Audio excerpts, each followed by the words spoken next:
Beth and I were married for nearly 18 years before our breakup. We were high school sweethearts and married shortly after graduation. At the time, we had no other lovers but each other. There is something to be said about that. It is really a good thing. Love outweighs just sex any day of the week. Of course, you don't really realize it till it's too late. We led, I guess, what you might call a good life. We had 4 kids together: Amy, Brad, Carla, and Daryl. We called them the alphabet kids. After Daryl was born, I had a vasectomy. I didn't want the whole alphabet. What happened? What went wrong? We seemed to be a happy family. We were good parents and supported everything our kids did. We were like most young couples, struggling to make ends meet.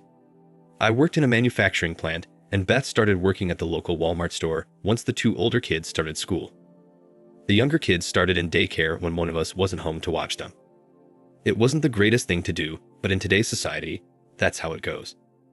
Our love life started off great, like probably most young people. We did it all the time, day or night. As the kids were born, we did it less and less. It's probably that way with most families. We just didn't have the time, or so we thought. Looking back, the problem was us. We started taking each other for granted. Our love life became a hurry up and do it. We reached our climaxes, but it was nothing like the days of old, the sweet and I love you so much type of sex. In a sense, I guess it became boring, but only because we didn't put the love in it where it belonged. I eventually got a promotion to supervisor. Our financial situation became much better. As the kids became older, we were able to go out once in a while. Dinner and a movie was enjoyable. It started to put a little of the luster back into our somewhat boring relationship. I guess all marriages go through it. You love each other, but take each other for granted. Beth came home one day and said she wanted to go out with the other girls at work. I didn't see any problem with that since our kids were now old enough to take care of themselves. This happened about 5 years ago. She got dressed in slacks and a blouse. She was like a lot of women, always worried about her weight, but she always seemed to look nice at any weight. When she got home, I asked her if she had a nice time. She told me she did, and about some of the other girls. I have nothing against Walmart, but a lot of the women that worked there were divorced and separated. It didn't seem like the type of people that Beth should be partying with. I told her so, and she got mad at me for downgrading her friends. I told her I did no such thing. It's just that these women will look for men, and she'll be there with them. She looked at me a little sheepish. We were together for 18 years. I knew all her moods. I knew I hit a nerve. I asked if she danced with any men. She delayed in answering me, but then said she didn't do anything wrong. And yes, she danced with a couple of guys, and that was all. I knew a little more happened, but didn't push the issue right then. She told me that she and her friends were going to go out once a month. I wasn't really happy with it, but what could I really say? I would have to just wait and see. The subsequent months, it continued like that until one day when she wore a skirt with pantyhose. I watched her get dressed. She didn't say much to me. I told her that I would be waiting up for her. It was past midnight when she came in. She looked at me and started to go to the room to change. As she started toward the bedroom, I asked her, "When you left, you had pantyhose on. Where are they?" "It was hot, and I took them off," was all she said. I told her that this was starting to get out of hand and that we needed to talk about it, but she asked me to leave the room so she could undress. I told her that she had undressed in front of me for 18 years and wanted to know what was so special about that night. I walked up to her and grabbed her by the arm. It was something I had never done. "Please don't, Jerry. I beg you, please don't." She knew what I was about to do as I reached under her skirt and found her pantyless. She started crying as I pushed her away. There my suspicion was confirmed. "Well, I guess that answers why no pantyhose, doesn't it?" I remarked. Her response was, "I'm sorry, Jerry. It just happened. I was drinking at this party and Joe kept telling me how beautiful I was, and then he kissed me and began touching me. I've never been with anyone but you, Jerry. The girls kept telling me how good Joe is, and I let it happen." I was disappointed, and the only thing I could say was, "Doesn't our marriage mean anything to you? Didn't you at least think about me or the kids?" She continued crying, saying it wasn't love like me and her have, that it was raw sex, and she doesn't want to lose me. I just stood there shaking my head in disbelief. I needed to think. My mind was going in 100 different directions. I told her I didn't want to talk anymore right then. My mind didn't comprehend what just happened. I told her we could talk the next day. I'd sleep on the couch that night. In the morning after the kids left, I got dressed and went to work. She was still sleeping from her hard night. I couldn't keep my mind on my job and took the afternoon off. I could have called, but I decided not to, so I went to where she was working and walked up to her. She was a cashier that day, and at the next register was her friend Barb, whom she'd always talked about. I had read the name on her name tag.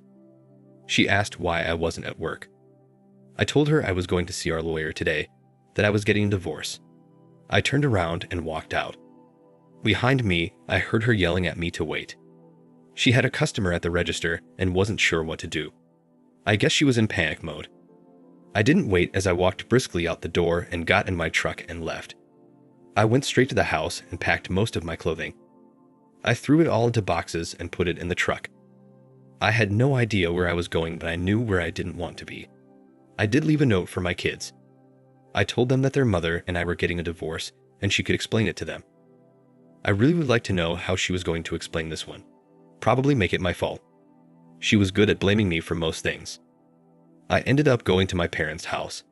They were in their 60s and had been married over 40 years. I told them that Beth and I were separating and would probably get divorced. I know it hurt them because they really liked her, and this was probably a shock. I told them I needed a place to stay, and they offered me the whole basement.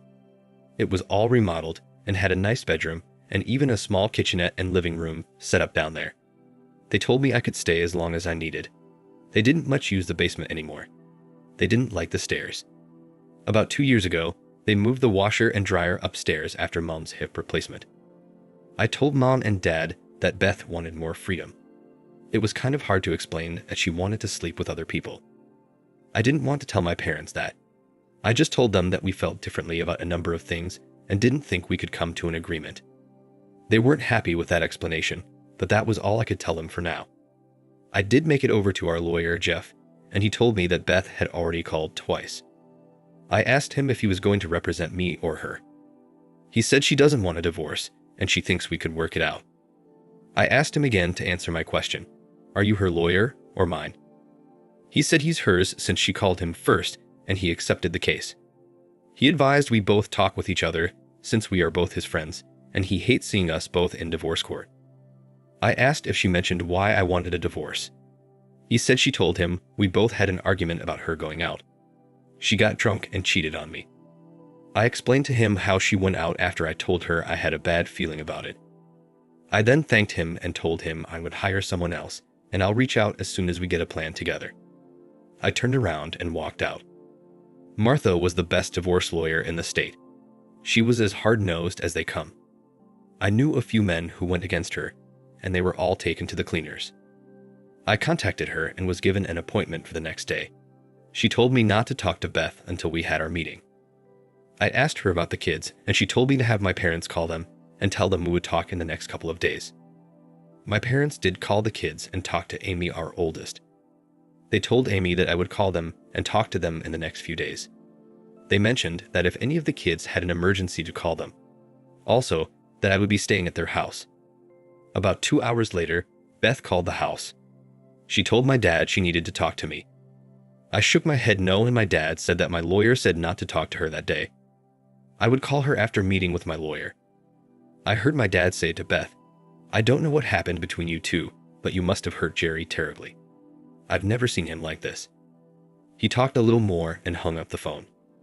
He looked over at me and said, Beth told me to tell you she loves you and not to do this to your family. I was pissed. I knew she was going to throw it in my lap, make it my fault. My mom was out of the room, so I told my dad the truth. I told him not to tell Mom because it would crush her. She loved Beth. He had tears in his eyes when he left the room. My dad was a pretty sentimental guy. I did go to work the next day. I wasn't allowed to accept personal calls in the plant except for emergencies. I told my manager about applying for a divorce and to make sure no calls were forwarded from Beth as emergencies. I was glad to be working. It kept my mind focused on something else other than her. I met with Martha after work. She asked what I want to happen. I told her I wasn't really sure. I love Beth, and I don't want to destroy her or anything like that. I just can't live with the lifestyle she wants. I'm not into sharing her, and I'm not interested in having sex with just anybody. I am somewhat worried about the kids. I know they're older, but I don't want her bringing every Tom, Dick, and Harry to the house. Although I don't think she would do such a thing, but I didn't think she would cheat on me either. Martha replied, "People go through this every day. We can do whatever you want. I take it you don't want the affair situation publicly known for the sake of the kids. You need to support them, and we can pretty much dictate the amount. You can give or take whatever you want. You're in the driver's seat here. We might have to use the affair as a weapon to get things settled, but we'll go for irreconcilable differences in the end. Is that all right with you?" "You're my lawyer. I'll follow your advice," I replied. She continued, "You make a pretty hefty salary. Since she is working, we probably can get away with $500 a week in child support, and as the kids turn 18, knock off about $50 a week.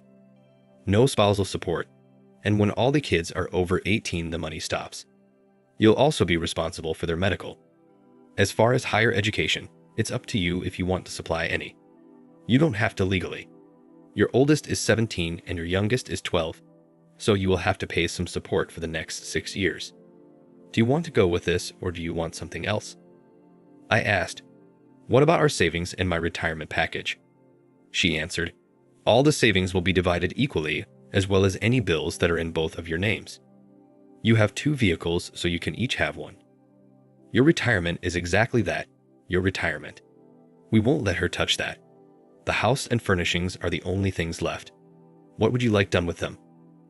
I said our house was worth about $200,000, and we owe about $60,000, but my kids live there. I'm not sure what to do.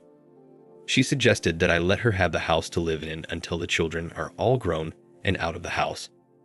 Say age 21 for an example. At that time, the house will be sold and the money divided equally, or one of the 2 parties can buy the house at half the worth minus what's owed on it. She will be responsible for half the house payment. I agreed with her suggestion. Then I asked what if either Beth or Jeff want to fight it. Her response was, "Then we pull out the big guns and bring up the cheating. I'm pretty sure they don't want that. If they do, then we'll ask for custody and a 50-50 split of everything, and of course no support since she won't have the kids." I took the next day off, and Martha called Jeff and told him that she had an offer for him and Beth, and asked if they could be at her office at noon. Of course he agreed to it. Jeff and Beth showed up at the same time. I figured Jeff told her to wait for him in the parking lot or something. There we were at the table, Martha and me on one side, and Jeff and Beth on the other. Jeff spoke first. He knew Martha and wasn't happy about being on the opposite side. "Nice to see you again, Martha. I know how you operate and like to get down to business. Before you make us an offer, Beth would like to talk privately with Jerry." I said, "No, she did her talking the other night. I will talk to her only after the papers are signed. Everyone here is aware of why I'm asking for the divorce." I looked directly at Beth. "If you're afraid of having your love life being exposed, please listen to my offer. I think it is most generous." Martha said, "Well, that question was answered. Jerry has made you a very fair offer. He will use irreconcilable differences for the reason of separation. As you can see, he has given you a decent income while your children are living at home. The only debatable issue here is the house. I think he has been very fair in his offer here also." She handed a copy to Beth and one to Jeff. Jeff spoke again. "We need time to look over this document and see about a possible counteroffer. I will talk with Beth and get back to you in the next couple of days." Martha responded, "Just so we are clear on the issue, there will be no counteroffer. If you turn this offer down, which I believe would be very ill-advised, my client will file under adultery and ask for custody of the kids and the house." Beth looked up and was crying. Martha was playing hardball, and it hurt me to see Beth cry.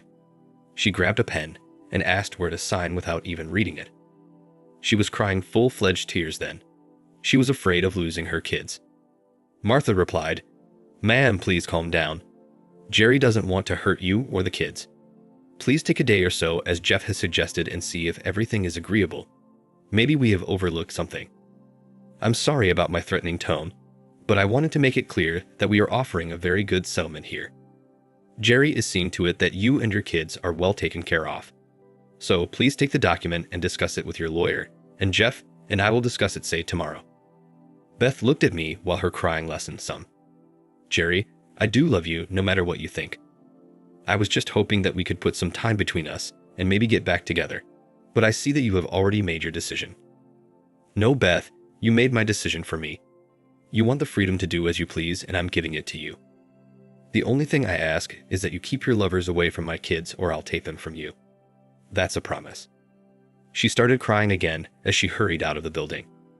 Jeff said goodbye to us and told Martha he would probably see her the next day. Martha looked at me and told me it looked like I would win this case. I told her there are no winners, only losers. I lost the only woman I ever loved, and my kids now live in a single-parent home. No, we didn't win. We just got a fair agreement. My daughter Amy drove the two youngest over to my parents to see me.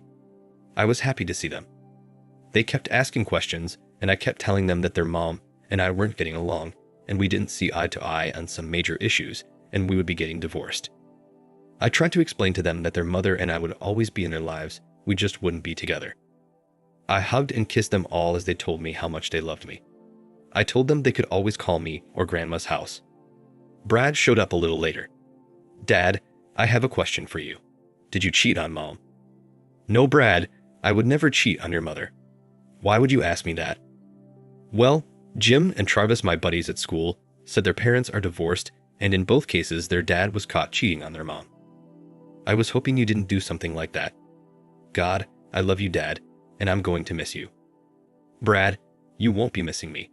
I'm not leaving the country. I'll always be here for all you kids. It will just take some time getting used to our situation.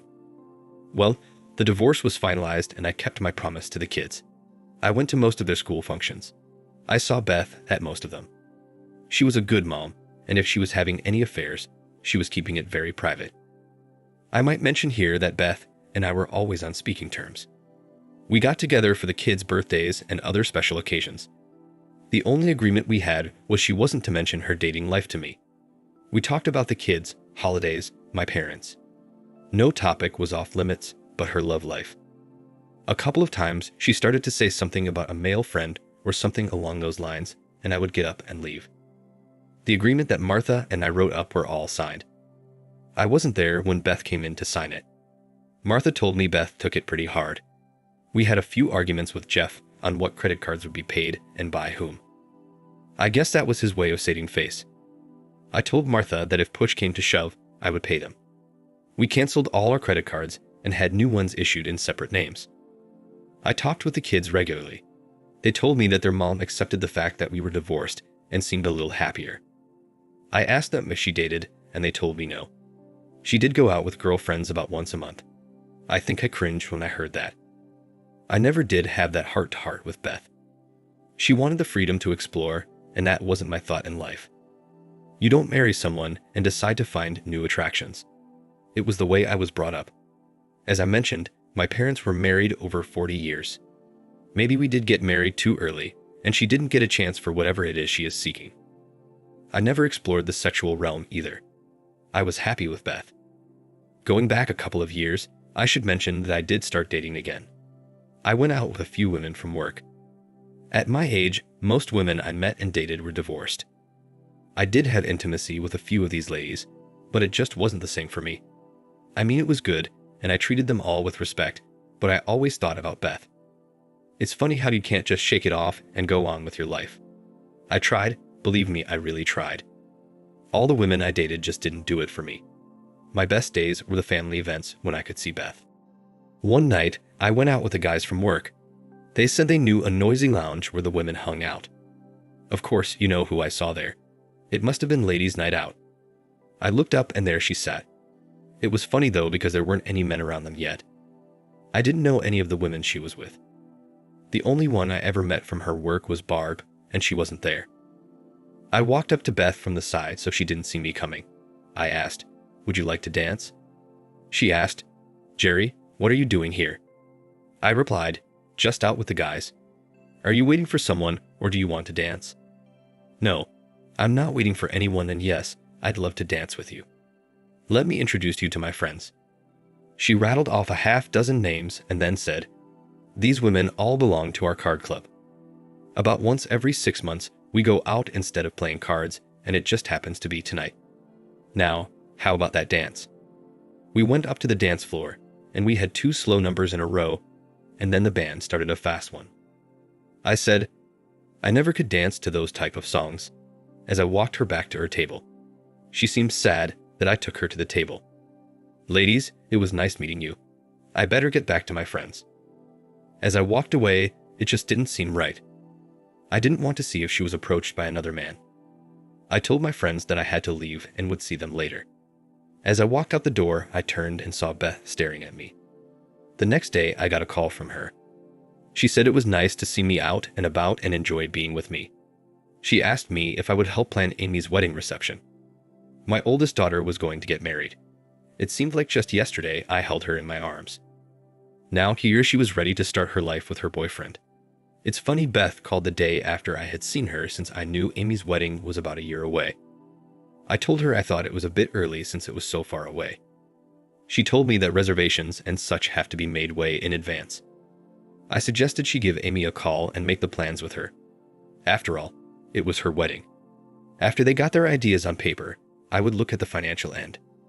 She said that was okay, and she would give Amy a call and get things started. I wanted Beth to know that one dance does not put us back together. I called her about a month later to ask her how the plans were coming along. Carla answered the phone and said that she had gone out with friends. I was aggravated but really had no right to be. By this time, we've been divorced for over 3.5 years. I did ask Carla if her mom went out regularly, and she told me about once a month. In the subsequent months, all our free time was spent getting ready for Amy's wedding. I did have lunch with Beth, Amy, and my son Brad and Amy's fiancé Ben. We were headed over to be fitted for our tuxes. I hadn't worn one since our wedding almost 22 years ago, and I swear I looked like a penguin, but Amy and Beth both said I looked handsome. Time flew by so fast, and before I knew it, it was time for the wedding rehearsal. I went over to the church and did all the things I was asked to do. No big deal, as Amy and I walked down the aisle, and I did some silly things like hopping and skipping. Nothing bad, just having a little fun. I remember the pastor saying that it would be different the following day. We might be nervous, so we should try to remember our parts. I thought, yeah, walk down the aisle and later say, her mom and I. Wow, I thought, who couldn't do that? The wedding day came and everything went smoothly. Everyone had fun. I finally moved on with my life. I hurt for a while, but I was putting it all behind me. Did I love Beth? Of course I did, but her wrongdoing was unbearable. A while later, I met someone. She was a few years younger than me, beautiful, articulate, and funny. She told me she was divorced. She had 2 kids that were barely teenagers. When I asked her what caused her divorce, she said, a cheating husband. He wanted the so-called good life, you know, the include other people style. It wasn't for me. I'm a one-guy kind of woman. I also have to think what's best for my kids. I told him to go find a woman who thinks like that, but it wasn't me. We dated for about a year, and I asked her to marry me. She looked up at me and asked what the marriage vows meant to me, to love, honor, and obey, till death do us apart, richer or poorer, sickness and in health, to make love only to her and none other. I can do all that except the obey part, I laughed. We were married, and all my kids attended the wedding. At first, they were reluctant to attend. I had them come up before the wedding, and they met my future wife face to face. They saw the kind, gentle person that I saw. Of course, Amy was married already, Brad was planning to, and Carla was dating. Daryl and Carla were both still in college. They knew I needed someone in my life. Mom and Dad fell in love with my bride-to-be also. They drove up for the wedding. They knew my life was back on track. My wife looked beautiful as hell. Why any man would want to share her was beyond me. We went on a short honeymoon and stopped by Mom and Dad's on the way back. I showed my new wife the town I was from and the house I used to live in. We headed back home and began our new life. It was a simple life, but we were happy with it. We did enjoy it to the fullest, and our lovemaking was terrific. I don't know what Beth is doing anymore. The kids see her and say she lives alone. They said she seems to be doing okay. As far as dating goes, they think she does, but doesn't really talk about it. Of course they love their mom and do watch after her. She'll be all right, they said. I just hope she also finds happiness. I guess I'll never know. Thanks for listening. Like, share, and subscribe to the channel to listen to more stories like this. Take care.